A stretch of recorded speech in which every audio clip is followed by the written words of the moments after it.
অর্থ করছিলেন যে আপনি নবী নূর এটা বলছেন, নূরের ছায়া নেই তা বলছেন, পরক্ষণে বলছেন নবীকে নূর স্বীকার করা যাবে না এবং প্রমাণ করা যাবে না। এই কারণে আমরা কেউ কেউ বলেছেন এটা, আমি বলেছি যে অনেকে বলেছেন যে এটার প্রমাণ নাই, এটা আমার মাসাব, আমার কথা ছিল। আপনি বলছেন এটা কাশেম ভাই, আপনাদের সাথে আমাদের সাথে তো দূরত্ব নেই। দূরত্ব না, তাহলে আপনি ক্লিয়ার করে দেন। আমি তো বলছি আল্লাহ রাসূল, এখন কি বলছি,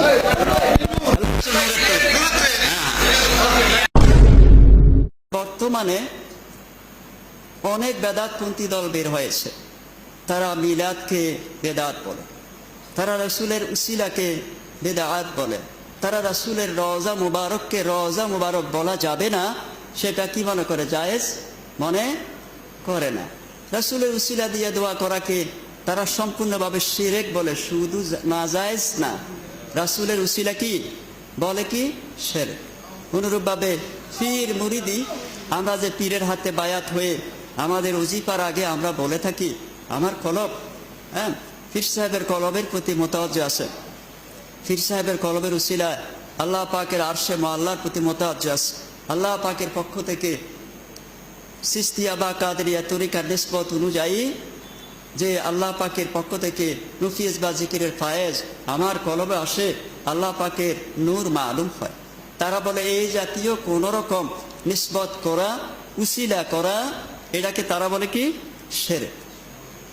তারা বলে রাসূল করিম সাল্লাল্লাহু আলাইহি সাল্লামের রওজা মুবারকের উদ্দেশ্যে জিয়ারত করা এটা হারাম, বল নাউজুবিল্লাহ। আচ্ছা বলেন তো, আল্লাহ রাসূলকে আল্লাহ পাক রহমত বলেন নাই? ওয়া মা আরসালনাকা, এবারে যাবেন কই?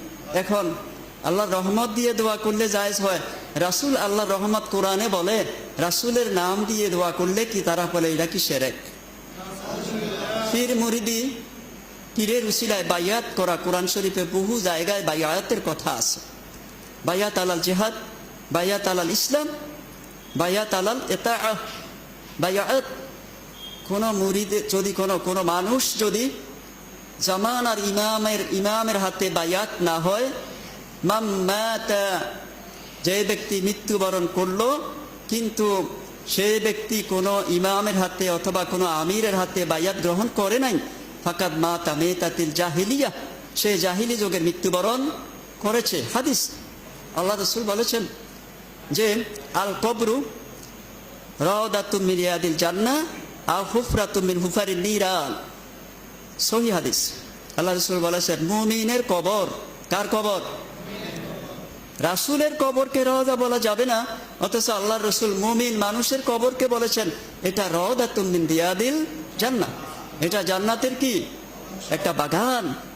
রাসূলের উসিলা দিয়া দোয়া করা তো অনেক পরের কথা।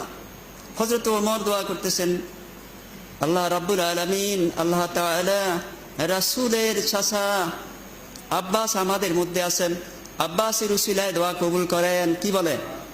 হযরতে আব্বাস রাদিয়াল্লাহু তাআলা আনহুর উসিলায় আল্লাহ দোয়া কবুল করেন। কে দোয়া করে? যিনি ছিলেন সাহাবায়ে কেরামদের মধ্যে খুলাফায়ে রাশেদার দ্বিতীয় খলিফা ওমর রাদিয়াল্লাহু তাআলা আনহু দোয়া করলেন যে হযরতের চাচা আব্বাসের উসিলা দিয়ে দোয়া করেছেন। সাহাবায়ে কেরাম এখানে উপস্থিত ছিলেন না? সাহাবায়ে কেরাম ছিলেন। ওনারা তো বলেন নাই ওমর আপনি তো শিরক করেছেন। কই, সাহাবায়ে কেরাম যেহেতু এটা বিরোধিতা করেন নাই, তাহলে প্রমাণিত হয় সাহাবায়ে কেরাম আসুকুতু নিসফুর রিদা, প্রতিবাদ করেন নাই।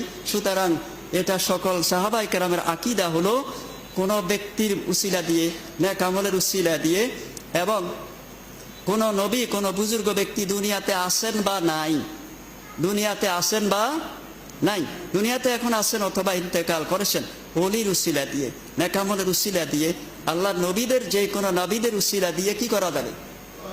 দোয়া করা যাবে। দোয়া কবুলের জন্য উসিলা ধরা যাবে। যদি আপনি কারো উসিলা দিয়ে দোয়া করেন, আপনি হযরত আসওয়াদ চুমু দিয়ে যদি গুনাহ মাফের জন্য আল্লাহর কাছে প্রার্থনা করেন, সেটা কোশ্চিন কালেও কি হইতে পারে না? শিরক হইতে পারে না। শিরকের একটা সংজ্ঞা আছে। আপনি যদি বরহক এই পাথরেই সব রোগ বালা করে দিতে পারে এটা যদি মনে করেন, তাহলে শিরক হবে। কিন্তু পাথরের ক্ষমতা নাই, ক্ষমতা কার থেকে আসছে? আল্লাহর পক্ষ থেকে আসছে। যদি আপনি মনে করেন তাহলে এটা শিরক হবে না। আপনি আপনার তেরা তো আরেকটা বলে, আমরা আমাদের শায়েখদেরকে আমাদেরকে ছাত্ররা কদম বুসি করে, কি করে? কদম বুসি এটা হিন্দুরা করে, এটা পীরদেরকে যারা করে এটা তো শিরিক করে। আরে বেকুব, এটা কিভাবে শিরিক হয়?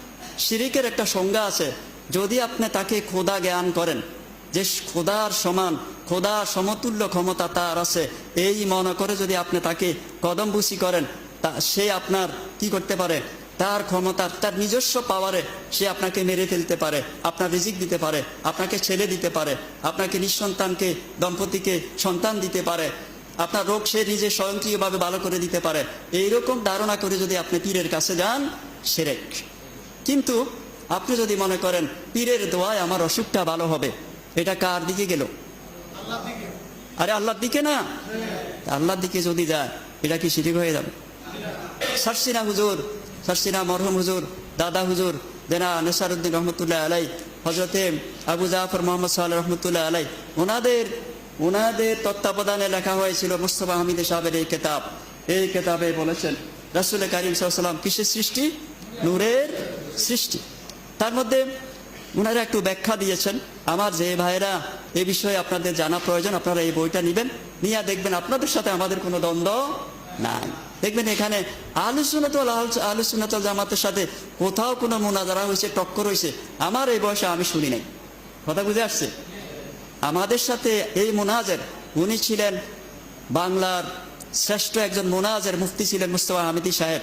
বহু জায়গায় আহলে হাদিসদের সাথে, জামাতি ভাইদের সাথে, এবং বর্তমানে যে কাওমি ঘরানার যে উলামায়ে কেরাম, যারা একেবারে এক বাক্যে বলেন যে জামাতের লোকেরা তো বই লিখে ফেলছে।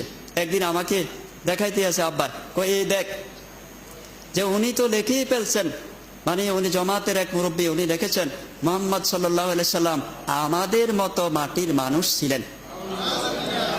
নাউজুবিল্লাহ, তো আসতে বলে না, নাউজুবিল্লাহ, লিখে ফেলছে উনি, একেবারে বই লিখে ফেলছে। বাবা রে বাবা, তো কোরআন শরীফের বাকি আয়াতগুলা কি বাদ হয়ে যাবে? উনি বাকি আয়াতগুলা মানসুখ করে দিয়েছেন, বলা যায় উনি মুশরিক হয়ে গেছেন। কি হয়ে গেছেন? কাফের হয়ে গেছেন। আল্লাহর কালামকে তিনি রহিত করে দিলেন। এই জন্য আমাদের সাথে তাদের সাথে বহু মোনাজারা হয়েছে। কাওমীদের সাথে মোনাজারা করতে গিয়ে এক এক মোনাজারার কথা আমাদের এই হুজুর মুস্তফা হামিদি সাহেব মাঝে মধ্যে আসি আমাদের কাছে বলতেন। আমি শশীনার ছাত্র, ফার্সের রুমে আমরা ছিলাম। উনি আমাদের কাছে বলতেন, আজকের মোনাজারায় এরা কাওমীরা আমাদের কাছে সারেন্ডার করেছে। মোনাজারায় শেষ পর্যন্ত ওনারা এমনও হয়েছে যে ওনারা কিয়াম করতে বাধ্য হয়েছেন। আমরা দেখেন না, গত 3 দিন আগেও আমি দেখছি যে এক জায়গাতে রাজশাহী এলাকাতে মোনাজারা হয়েছে। মোনাজারা হওয়ার পর তারা যখন হেরে গেছেন, তখন সুন্নিদের সাথে ইয়া নবী সালাম আলাইকা এই কথা বলে তারা কিয়াম করতে বাধ্য। তারা রাসূলের সম্মান সম্পর্কে যে গুস্তাখি করে, এই গুস্তাখি তারা স্বীকার করে, তারা আমাদের সাথে কি করে? কিয়াম করেছে। তো সুতরাং আপনাদের সাথে আমাদের সাথে কোনো টক্কর নাই, কোনো মোকাবেলা নাই, কোনো মোনাজারা হয় নাই, এই পর্যন্ত হয় নাই। কিন্তু কাদের সাথে হয়েছে? হয়েছে কাওমি ঘরানার আলেমরা। কাওমি ঘরানার আলেমরা আল্লাহ রসুলকে অত্যন্ত গোস্তাকিপূর্ণ কি করে? মন্তব্য করে। এই জন্য আমার এক উস্তাদ বলেছিলেন, কাওমিরা প্রত্যেকটা ছোট্ট ছোট্ট সুন্নত টোকাই আমল করে, কিন্তু তারা কখনো কি করতে পারে নাই? রাষ্ট্রীয় ক্ষমতা যাইতে পারে না। তারা রাষ্ট্রীয়ভাবে বা এমনিও তাদের কি নাই? সমর্থন তেমন একটা নাই। কারণ কি? এই বেকুবরা প্রথমে আল্লাহর রাসূলের সাথে গুস্তাখি করে। কার সাথে? রাসূলের সাথে বেয়াদবির কারণে। আমাদের এক জামাতে আছে, উনি তাবলিগের একজন বেশ বড় আলেম, আমাদের বাগনি জামেন। উনি কোথাও দাওয়াতে গেলে, বিয়ে বাড়ি হোক, হোটেলে যাইয়া বলে, ভাই আমি তো টেবিলে খাবো না, আমারে একটু কি করেন, একটা দস্তরখান বিছাই দেন, দরকার আমি ফ্লোরে বসবো। ওরে বাবারে, সুন্নতের কি বাহাদুরি! এটা আমি ঘৃণা করি না, এটা সুন্নত ঠিক আছে, কিন্তু আল্লাহ রসুল এটা বলে না, ইয়াসসিরু ওয়ালা তুয়াসসিরু বাশশিরু ওয়ালা তুনাফফিরু, সহজ পন্থা অবলম্বন করো। তুমি ওই যদি হোটেলে গিয়া যদি তুমি বলো আমার একটা দস্তরখান বিছাই দেন, আমি ফ্লোরে খাবো, এটা সম্মান বাড়বো না কমবো? এই জন্য আপনাদের এত সুন্নতের আমল আপনাদেরকে কি না জায়গা মতো পৌঁছাইতে পারে না। আল্লাহ পাক আসলে আমাদেরকে বুঝার তৌফিক দান করুন। যে ভাইরা কোনো বিষয়ে আলোচনা করবেন, এটা কিতাবে আছে, আপনারা পরে কিতাব থেকে প্রয়োজন আপনারা কি নেবেন, এই বিষয়ে নেবেন, প্রয়োজনীয় দলিলগুলা নিয়ে যাবেন, সমস্যা হবে না। এটা আমাদের উস্তাদ এবং আমাদের আহলুস সুন্নাত ওয়াল ঘরানার সবচেয়ে শ্রেষ্ঠ আলেম আমাদের শর্ষিনার মুখপাত্র হজরতে মুস্তফা আহমেদের লেখা বইতে আল্লাহ রসুলের হাইয়ত, আল্লাহ রসুলের জাসেম, আল্লাহ রসুলের নূর বিস্তারিত আলোচনা আছে। আমরাও আল্লাহ রসুলকে আল্লাহ নূর হিসাবে মনে করি এবং আল্লাহ পাকের হাবিব হিসাবে আমরাও মনে করি, এবং রাসূলের এই সকল যত মর্যাদা আছে আল্লাহ পাক দিয়েছেন, আমরা সেগুলাকে মাথা পেতে কি করি মেনে নেই। যে অর্থ করছিলেন যে আপনি নবীর নূর যেটা বলছেন, নবীর নূরের ছায়া নিয়ে তা বলছেন, ফারুক বলছেন নবীকে নূর স্বীকার করা যাবে না এবং প্রমাণ করা যাবে না। এই কারণে আমরা কেউ কেউ বলেছেন এটা, আমি বলেছি যে অনেকে বলেছেন যে এটার প্রমাণ নাই, এটা আমার মাসাব, আমার কথা ছিল, আপনি বলছেন এটা আমার মাসাব না। আমি বলেছি যে অনেকে বলেছেন যে এটা এটা প্রমাণিত নয়, হাদিসটা এত বেশি শক্তিশালী নয়। আজকের আলোচনায় অনেকটা গত সপ্তাহে শেষ হয়ে গেছে, আজকের আলোচনা যারা পরে আসছেন সুন্নতের নামাজ পড়েন, 4 রাকাত সুন্নত পড়েন না, পরে বসুন। আসেন ভাই, আপনাদের সাথে আমাদের সাথে তো দূরত্ব নেই। দূরত্ব না, তাহলে আপনি ক্লিয়ার করে দিয়েছেন। আমি তো বলছি আল্লাহ রসুল, এখন কি বলছি